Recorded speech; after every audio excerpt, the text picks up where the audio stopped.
So a lot of people have been asking me, what is the song Battery about?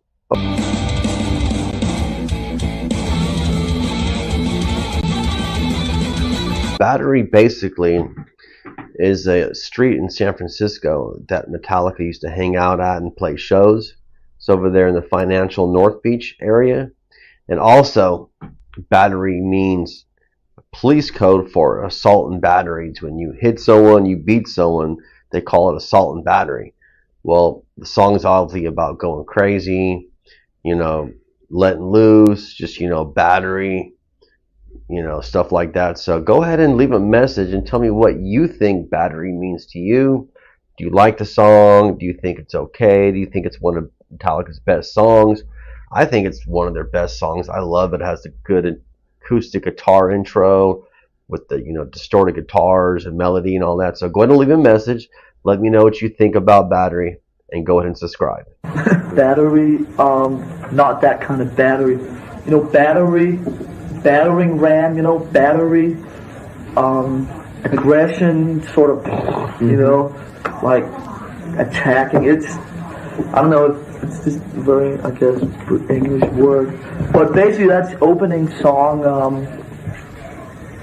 I think it's about the ultimate. It's like Fight Fire was, at the time of Ride the Lightning, pretty much the ultimate thrash song in terms of the playing and songwriting. I think Battery's like one step beyond that. Sort of just a lot of energy and a lot of aggression. But at the same time, there's like the odd melody thrown in on the guitar, and there's the vocal melody. It seems to be quite happening for that. In the States, the police have a title for when they arrest someone for beating someone else up. They call it assault and battery. Battery, yeah. Oh, yeah. So that's also battery. Has something to do with the word battering ram? You know what that means?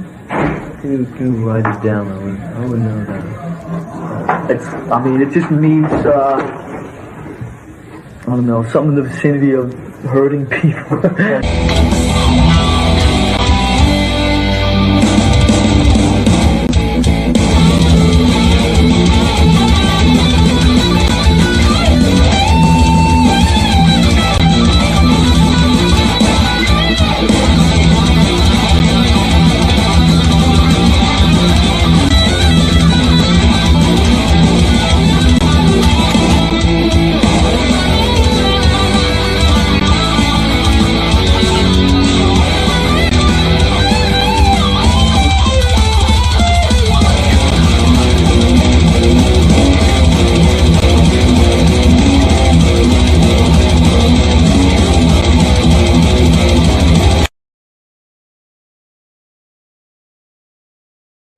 So a lot of people are asking me, what is For Whom the Bell Tolls about? Well, the song title is from an Ernest Hemingway book from the 1940s with the same name, For Whom the Bell Tolls, written a long time ago. I guess Cliff was reading it and stuff like that, and Kurt was reading it, and they got the song title from that. And they read the book, and they got, Men of Five Still Alive through the raging mode. The book is about war. So they took that, they added their lyrics to it. But what I like about the song the most is the intro, Cliff Burton's bass intro. It's unique. No one really ever played a bass line like that I've heard. So go ahead and leave a message. What do you think about For Whom the Bell Tolls? And what information have I left out? Because, it's one of the best songs I think Metallica wrote. Leave a message, subscribe, and like, and let me know what you think about For Whom the Bell Tolls.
So a lot of people are asking me, what is the song Damage Incorporated? What is it about?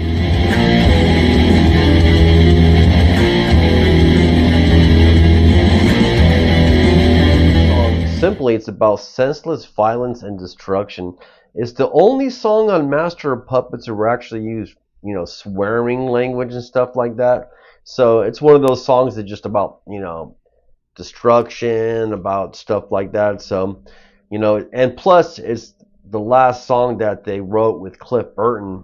That's what I was told, and I looked up song facts about it. So if there's more information, about Damage Incorporated, let me know, because there's not too much information about it out there. Maybe someone knows some inside stories and stuff like that. So go ahead and leave a message.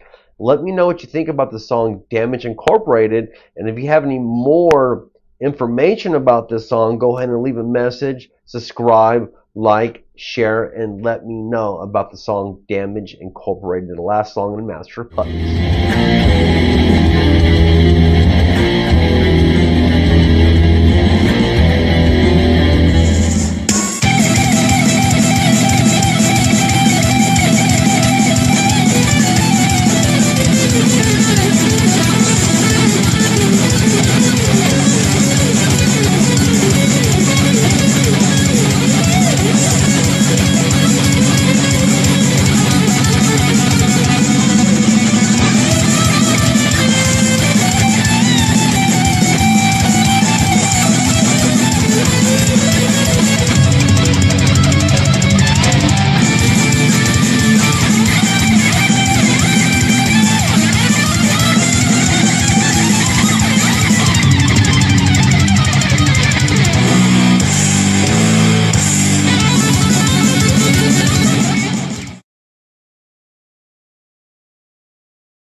So not too long ago, Kirk Hammett was in an interview talking about the first time he actually jammed with Lars, Kirk, and Cliff in Queens, New York.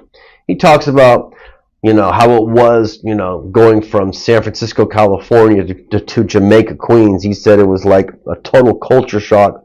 He said, they didn't have any hot water there. They had to sleep on these foam pads that they were ripping off the wall. I never heard this story in my life until this interview. So go ahead and check this interview out. It has a lot of information that I never even read or heard or anything like that. So go ahead and leave a comment, subscribe, and like, and share this video, and let me know what you think about Kirk Hammett. Obviously I think he's a great guitar player for Metallica. Dave Mustaine was good, but obviously he got fired for, acting all crazy and getting drunk and stuff like that and hitting people or whatever. So go ahead and leave a message. Let me know what you think. And came to New York. That's when I joined the band. And they were already here on the East Coast. When I came out to join the band, I flew out to Jamaica, Queens. I'd never been out of California before. And when I arrived at JFK and did the drive to Jamaica, Queens, I was horrified. I'd never experienced anything like New York City before in my life. I was from San Francisco, and apples and oranges, the people, the culture, just everything. And I was just overwhelmed by it all. And then I got to the music building, which was this messed up building with no heat, no hot water. And I found out that that's where we were going to be staying. And, I was told to bring a sleeping bag. So I had a sleeping bag in my suitcase. I met Cliff first, because Lars and James were asleep in the room we were going to be rehearsing in. It was like 7 o'clock at night. Cliff said, "There's a piece of foam. We're tearing foam off the walls and sleeping on it." I was like, all right, got my foam, put the sleeping bag on there, and just waited for Lars and James to wake up. And then we started playing. And, from that point on, I was in the band.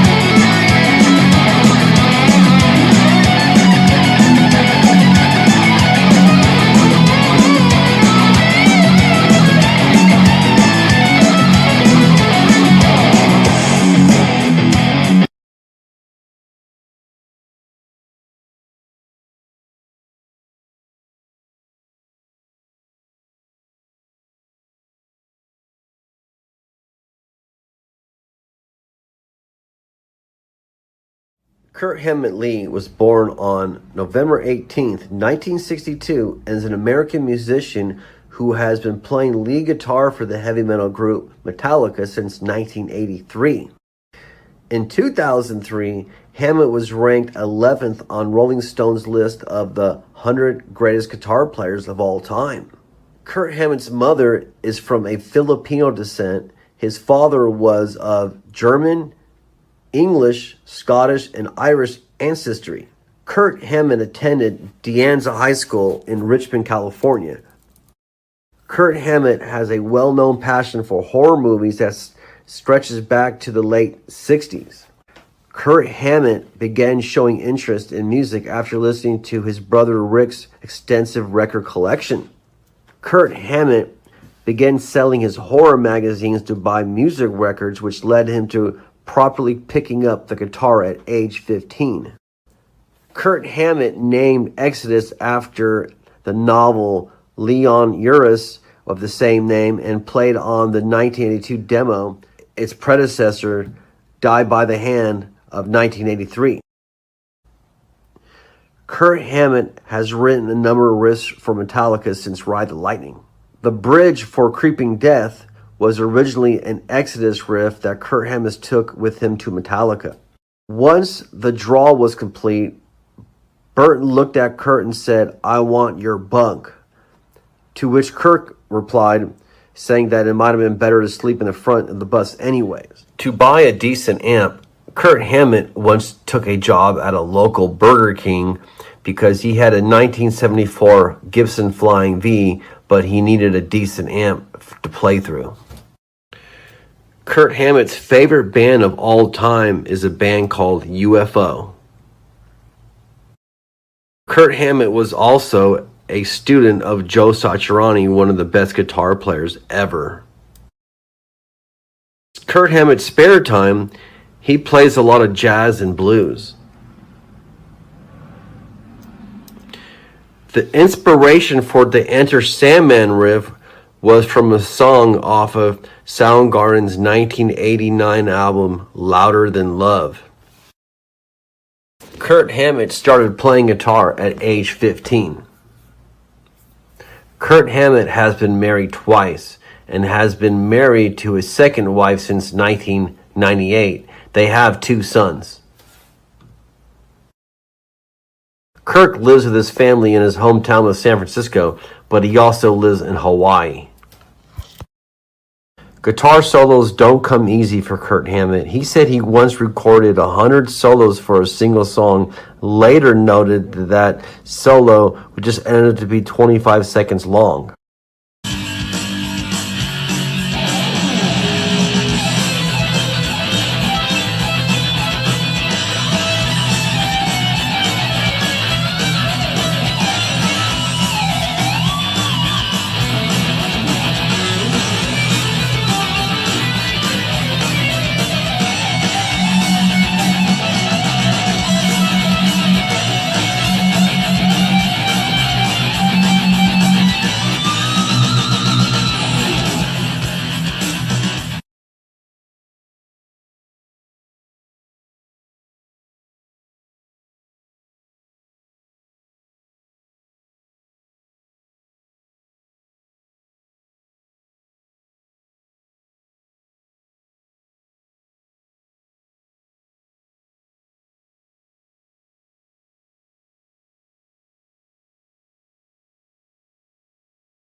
Jason Curtis Newsted was born on March 4th, 1963, and is an American musician who played bass guitar for the heavy metal band Metallica from 1986 to 2001. Jason Newsted was in a band called Flotsam and Jetsam from 1981 to 1986. Jason Newsted was inducted into the Rock and Roll Hall of Fame as a member of Metallica in 2009. Jason Newsted has two other brothers and one younger sister. Jason Newsted was tasked with looking after hundreds of chickens and rabbits. Jason Newsted's mother taught piano and one of his brothers played trumpet. Jason Newsted was exposed to music as a child listening to the record collections of his older brothers.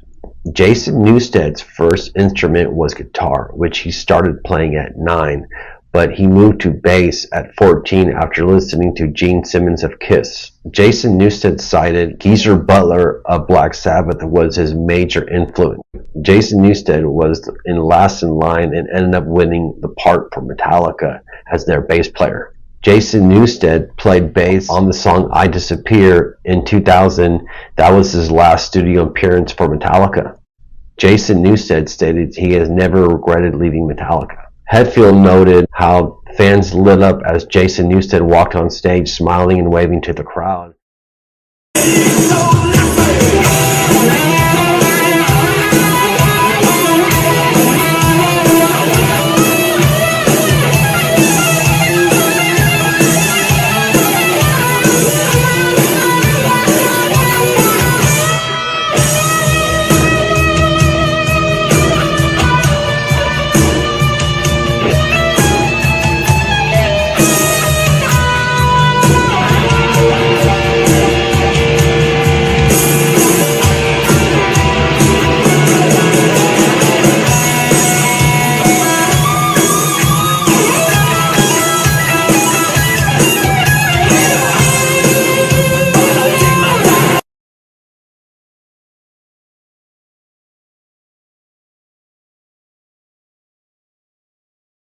James Allen Hetfield was born on August 3, 1963 in Downey, California. Growing up, James Hetfield's family moved around quite a bit, which he later revealed was due to his father's job as a truck driver. James Hetfield is an avid hunter and is a member of the National Rifle Association. His major inspirations from bands is Thin Lizzy, Ted Nugent, Venom, Nick Cave, Rocket from the Crypt, The Misfits, Black Sabbath, and Diamond Head. James Hetfield has this kid's name tattooed on his chest. Metallica hit 1991 songs Enter Sandman was inspired by fears and nightmares James Hetfield had as a child. James Hetfield was a janitor before he joined Metallica. Hunting, hot rods, snowboarding, street hockey, wakeboarding. He likes cigars, choppers, guns, and woodwork. Frontman James Hetfield was originally in a band called Leather Charm, alongside the original bassist of Metallica, Ron McCovney, who spent a year in Metallica. When James Hetfield decided that his band Leather Charm should move to more serious music rather than doing covers, the other half of the band said, "We just want to play covers," and James quit, and then after that he joined Metallica. James Hetfield blew his voice doing a cover of the song So What during the recording process of the album Metallica, and he had to completely retrain his voice. James Hetfield personally chose the Papa Het nickname for himself. His official Instagram account, which he deleted a while ago, was also named Papa Het.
So a lot of people have been asking me, what is the song Dyer's Eve about? Well, Dyer's Eve is the last song on Injustice for All. Basically, it's about how James's parents kind of kept him in kind of like indoors, didn't really let him go out and venture out and learn about different religions. When he was in school, they were teaching like sex ed and stuff like that. He had to be excused from the class, which kind of like alienated him and stuff like that. I guess when they prayed, he couldn't be a part of that. Just different stuff like that. He couldn't, be normal. He had to be different than everyone else because his parents were into these different religions and stuff like that. And I guess they didn't believe in medicine or doctors, and that's how his mom died because they didn't go to the hospital. Something like that. So go ahead and leave a message. What does Dyer's Eve mean to you, and what do you think about that song? Go ahead and leave a message, subscribe, and let me know your thoughts. Dyer's Eve. This is a song about my parents and how they kept me in a cocoon, not allowing me to see the world, or what different religions there were, or different kinds of people, or for me, learning about other things was not. They were trying to keep me in almost like a cult type of religion. It felt like to me. And this song talks about, now that you're gone, I'm out here in the world and lost, and I'm scared, and I blame you. I blame you completely, and a lot of blame put onto my parents, at that point, and it's pretty heavy stuff. Could never do wrong, but looking back and realizing that, yeah, they made some mistakes, but they did the best they could, and let me sort out those mistakes and try and not repeat them.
So a lot of people have been asking me, what does Fade to Black, what is that song, what is it all about? Well, basically the song is about Metallica had their equipment stolen. What happened is they were on tour and they were going to do a show in Boston. And on January 14th, 1984, the truck with their gear got to the hotel first. And when the road crew woke up in the morning, the U-Haul truck was gone. They had to cancel their show and postpone their plans for the next European tour they were on. So the thieves got Lars's drum kit and James's hot rodded amp. I guess the same guy who did Eddie Van Halen's amp did James's amp, and he was really bummed out because it had a lot of sentimental value to James. Well, put him under a cloud of funk and everything, so he wrote Fade to Black.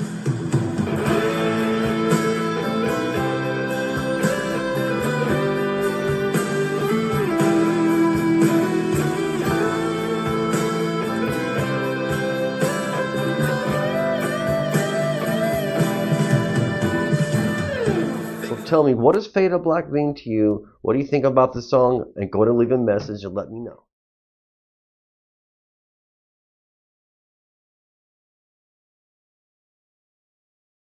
So a lot of people have been asking me, what is James Hetfield's least favorite Metallica song? Well, after doing some research, I found out that his least favorite Metallica song is from the album Ride the Lightning. It's the song Escape. I guess he says, just one of those songs he doesn't like the chorus, he doesn't like the way he's singing and stuff like that, which is kind of strange because I actually really like that song. I like all the songs on Ride the Lightning, Master of Puppets, Kill 'Em All. There's not one song I don't like. So it's kind of strange, but tell me, what is your least favorite Metallica song or album? And what do you think about the song Escape? And what do you think about James Hetfield saying that? I mean, it's kind of strange, but I guess I was reading that was a commercial song they were trying to do, like like the last song on the album or something like that. They made it in the studio. So go ahead and leave a message, like and subscribe, leave a comment, and let me know what you think about James saying that Escape is his least favorite song. God, don't say it. Don't say it out loud, please. This is groundbreaking right here. This is historical for those of you who might know what's coming up next, all right? The song that we never wanted to play live ever is now on the set list, all right? We're not afraid. We just hope it is good.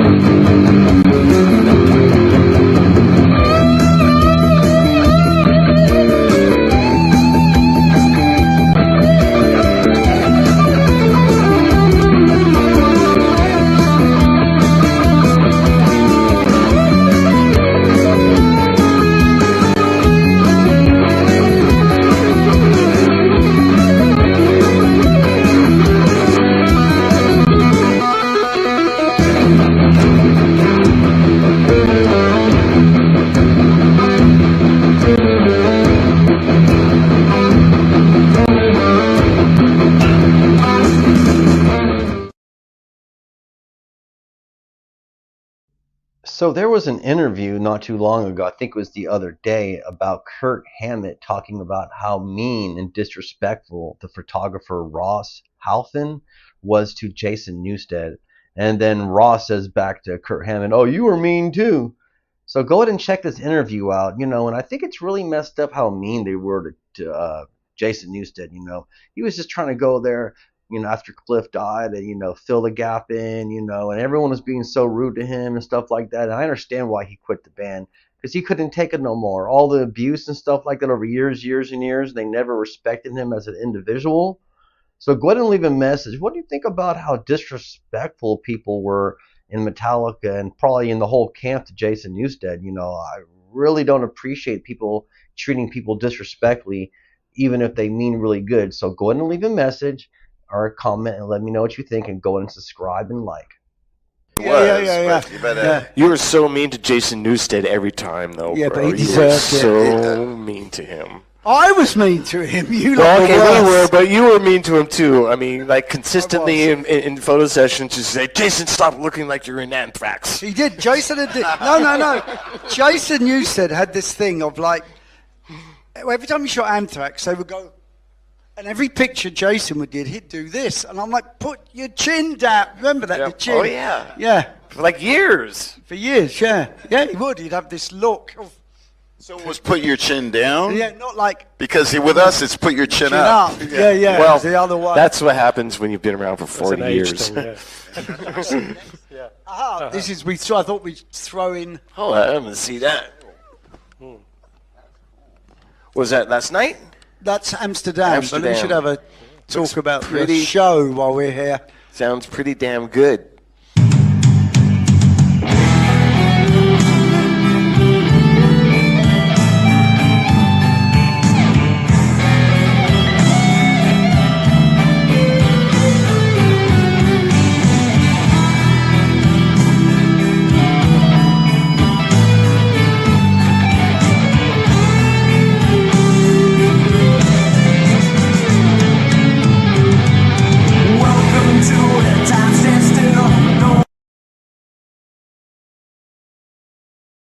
Today marks the debut of the Metallica Report.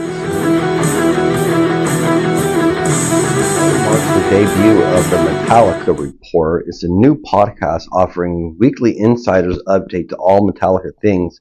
Broadcasting will be done from the band's Northern California headquarters. The Metallica Report will be hosted by two of the closest members of the Metallica family, which is Stefan Krasanzi, which, covering a lot of different aspects of Metallica, and the band's online mag So What, and Renee Richardson, director of the band's All Within My Hands Foundation, as well known as the Bay Area radio personality. He'll be there. Each Metallica report will feature Stefan and Renee keeping listeners informed on the latest news and updates from Metallica HQ.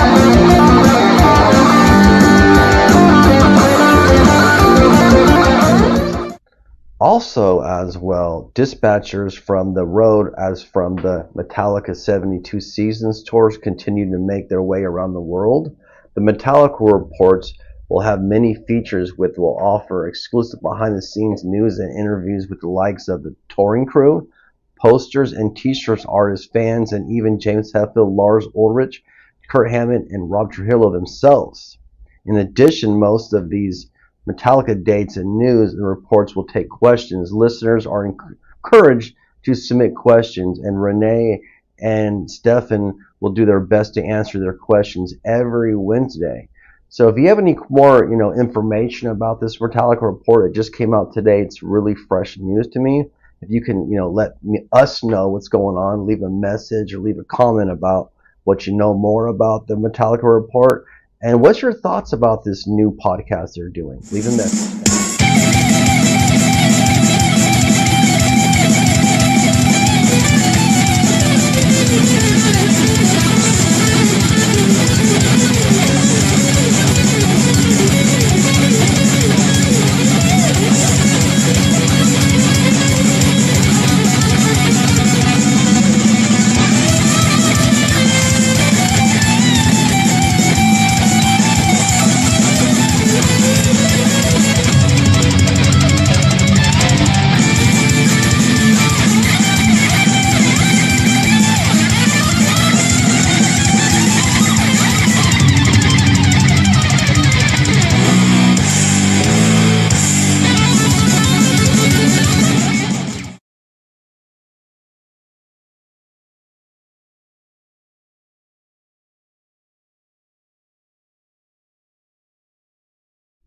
So a lot of people have been asking me who wrote the song, The Four Horsemen.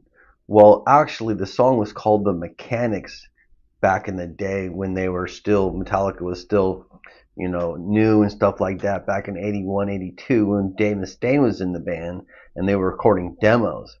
Well, when Dave left the band or got kicked out or whatever, they changed the song title to The Four Horsemen, slowed it down a little bit, and changed the lyrics. And I actually heard a couple different lyrics they had for that song Metallica, and I think the best one obviously is the one that ended up on Kill 'Em All, which is The Four Horsemen.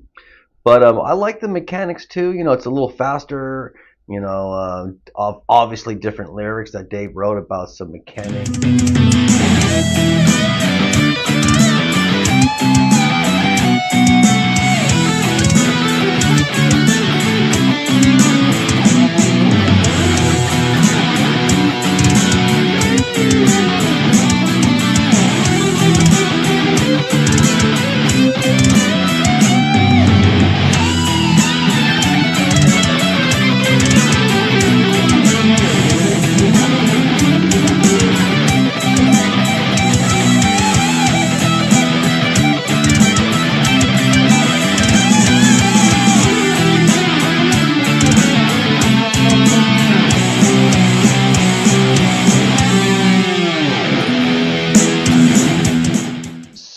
The Four Horsemen, the lyrics that Metallica wrote, which is on Kill 'Em All, it's basically a biblical reference referring in the New Testament to the four horsemen of the apocalypse.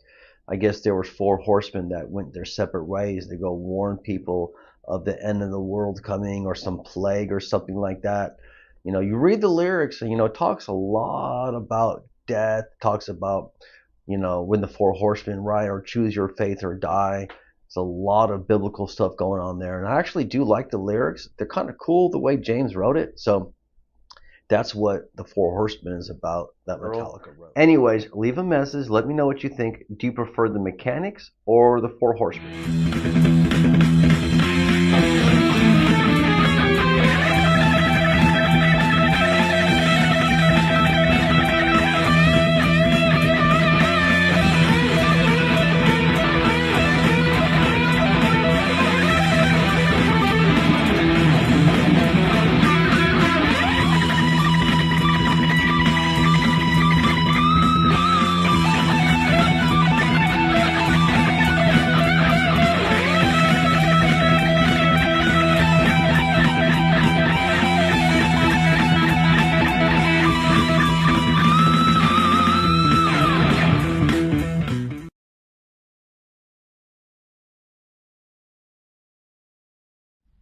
Well, a lot of people have been asking me, how did Metallica get the song title Let From Messiah? What does it mean?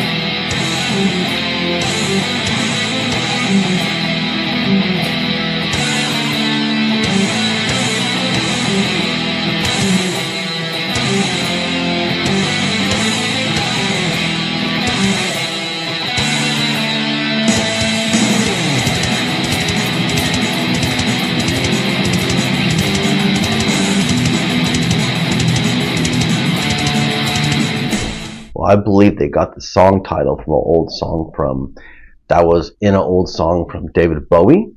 And the song is basically about, Christians, fake Christians, people using, their church to make money, send me money, make me greedy, heaven you will meet, making contributions so that you get your better seat, stuff like that. It's all about, lies, deception to get money and stuff like that. The Jimmy Swagger days, James would stay up late, watch TV, and these infomercial Christian things would come on, and they were people just trying to make money off other people.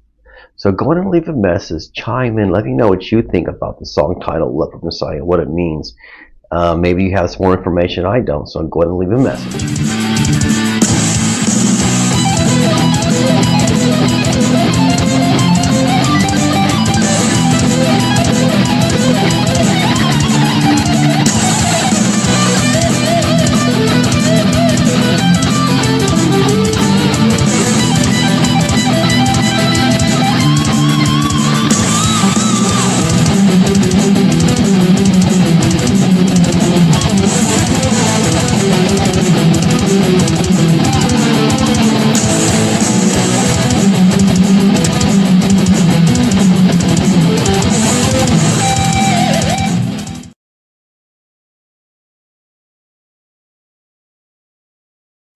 Well, a lot of people are asking me, why is the bass so low in Injustice for All?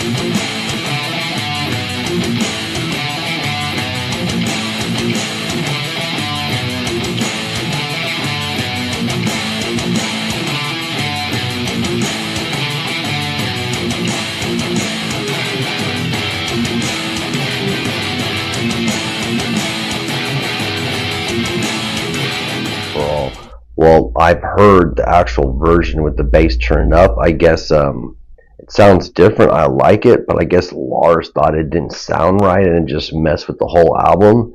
So what they did obviously is turn down the bass. Well, it made Jason Newsted furious. He said he was livid. He said, "Are you kidding me?" He was going after throats, quote unquote. He said, he was very upset. But obviously it came out the way it did. I like the way it came out, but I wish there was a little more bass, but it is what it is. So go ahead and leave a message and let me know what you think about why they turned the bass down, if I'm missing some kind of information or anything like that. And go ahead and leave a message, like and subscribe, and let me know what you think about Lars and James turning down the bass on Injustice for All.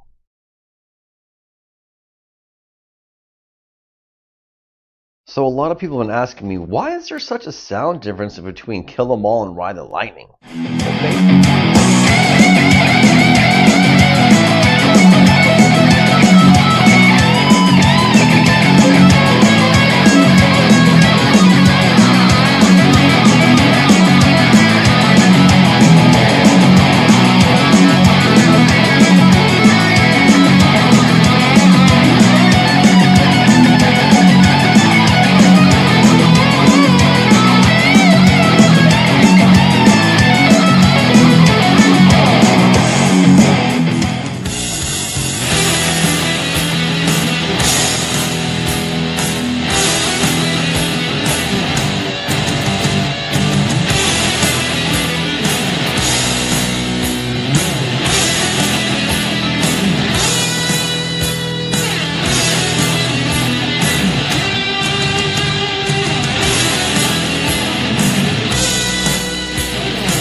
before they recorded Ride the Lightning, Metallica's equipment got stolen from a U-Haul truck in front of their hotel in somewhere in Boston.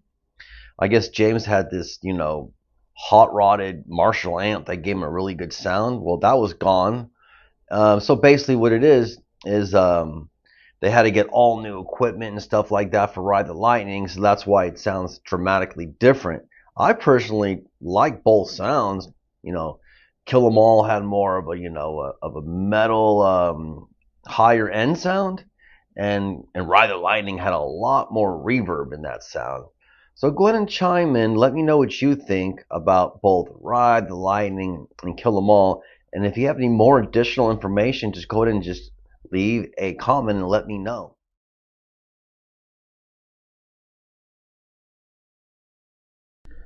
A lot of people were asking me what kind of guitars did James and Kirk play during the recording of Kill 'Em All. Well, Kirk played a black Flying V Gibson, and James played a Epiphone Flying V, a white one. But what he did is he took the sticker off of the white Flying V of the Epiphone and he put a Gibson sticker on it, so everyone thought it was a Gibson, but you could tell it wasn't because it had a bolt-on neck. So a lot of people say, how come there's such a big sound difference between Ride the Lightning and Kill 'Em All? Well, Metallica had their gear stolen from a U-Haul truck somewhere in Boston or something like that, and they had to get new amps. But they did manage to keep the guitars because they kept them inside the hotel room because it was so cold that night. So check out a few pictures out of the guitars that James and Kirk played.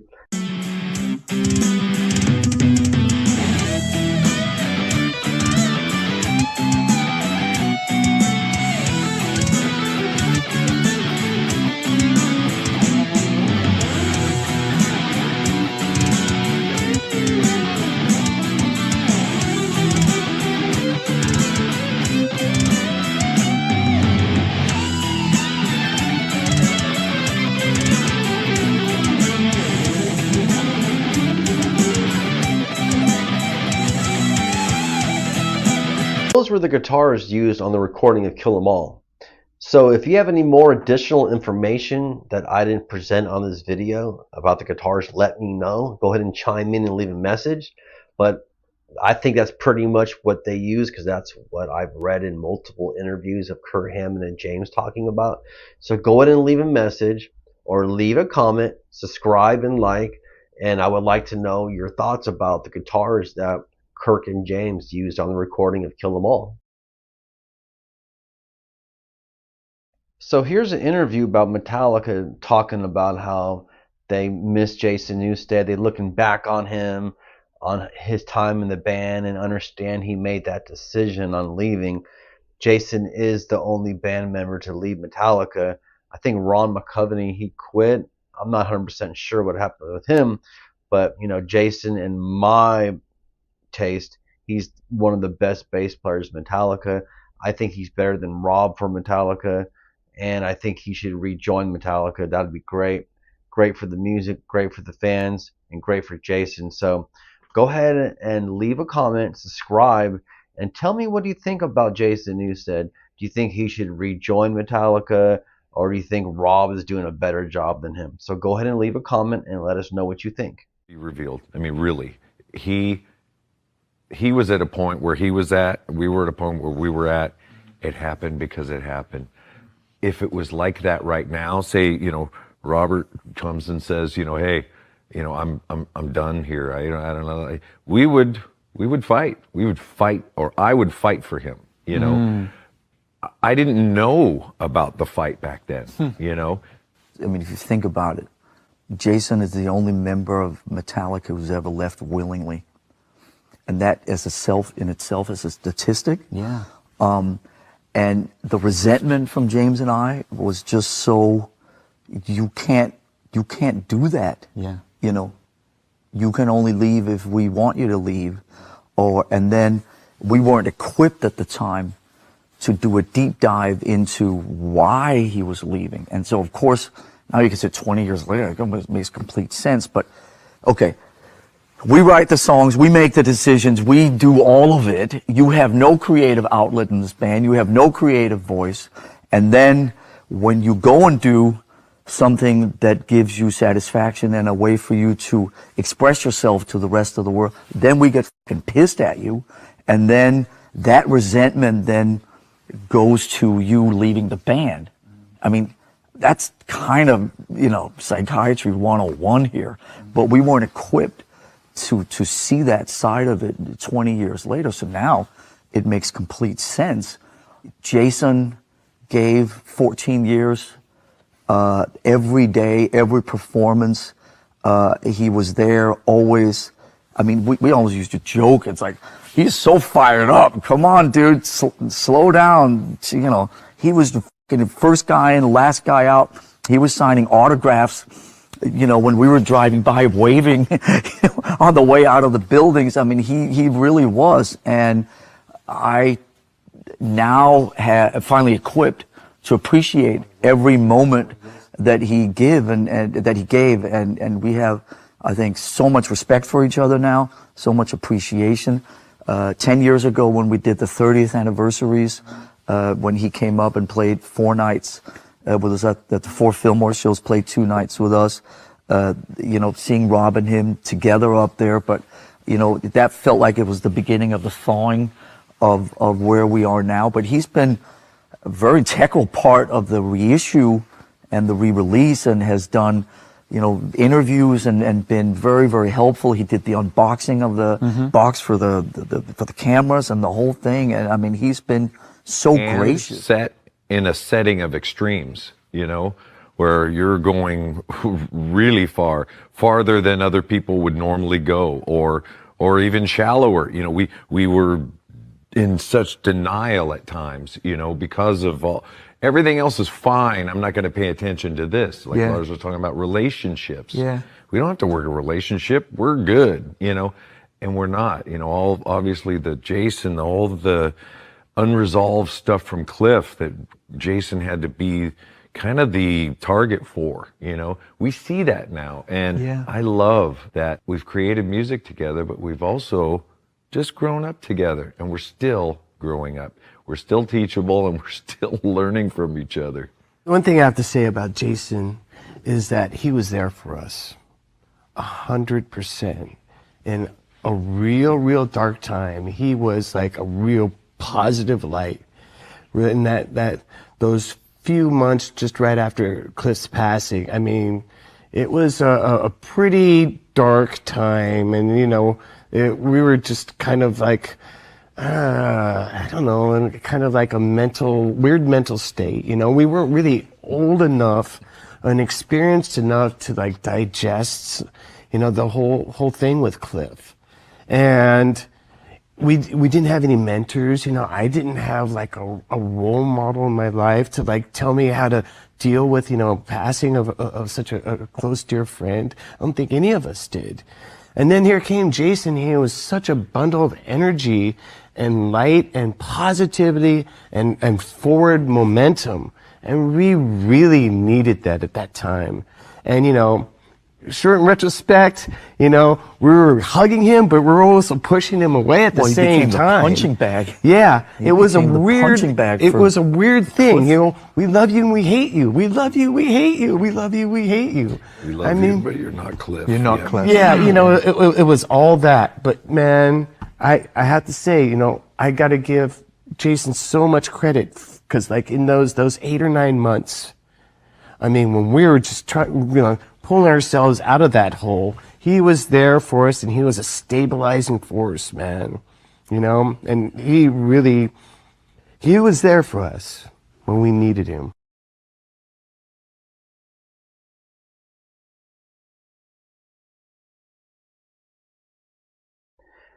So here's an interview with James talking about the first time he met Lars. I guess Lars put an ad on something called The Recycler. It's a paper back in the day to meet other musicians. They have other things for sale, ads and stuff like that. So Lars puts an ad on The Recycler looking for other like-minded musicians who listen to Iron Maiden and Motorhead and stuff like that. James responded, met Lars at his house, and he said he wasn't a phenomenal drummer, wasn't even a good drummer. and he said that Lars stunk. His house stunk from a Danish smell. I guess he wasn't that much into hygiene back in the day. So go ahead and listen to this interview. Tell us what you think. Leave a comment on what your thoughts about how James meeting Lars and how you felt about that. And now look where it became, the biggest hard rock heavy metal band in the world. So go ahead and leave a comment. I moved to Orange County after my mother passed. I was living with my brother in Orange County. I mean, there was no other option. I went there, and there was nobody in that school that played rock or anything. Really, it was, you know, like 4-H or sports, and not a lot of music scene. So it was, I was craving that. That was what I loved and what spoke for me, to me, all of that. So I knew I wanted to do it, and yeah, well, pre-internet, yeah, it was the recycler. The moniker you're going to attach to, you know, most of this. I mean, who would know? I mean, feeling the gratitude, the appreciation, and how all of this has kind of been able to manifest itself for almost 4 decades. I mean, who could fucking think that 40 years ago that this hit the lights, the energy of that tune, and then what that led to could lead to where this sits today, you know, without getting into any of the, but just if you break it down to that in itself, the fact that we would still be here. I mean, it just, you know, even at that time, you know, when Pete Townsend and Roger Daltrey were talking about, I hope I die before I get old. I mean, that was the spirit of rock and roll. Rock and roll wasn't supposed to age.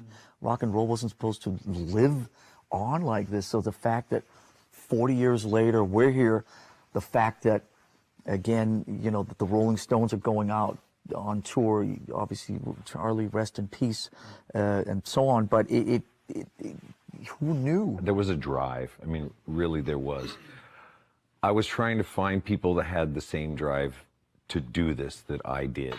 And a lot of my friends were, yeah, sure, I'll be in your band. And, well, what songs do you know? And it was, you know, it was the path of finding all those people that didn't work to find another person as driven as Lars, who had come over from Europe and had all of this knowledge of, you know, traveling with bands, the business side of things, a huge plethora of different kinds of music for me to just be a sponge, and just going over to his house after the ad and just soaking all that up. You know, just finding someone else that had the same drive was so such a gift to think directly about that. And when you were first saying that, the word drive's like, well, it was just what I was doing, what I wanted to do. It was as simple as that.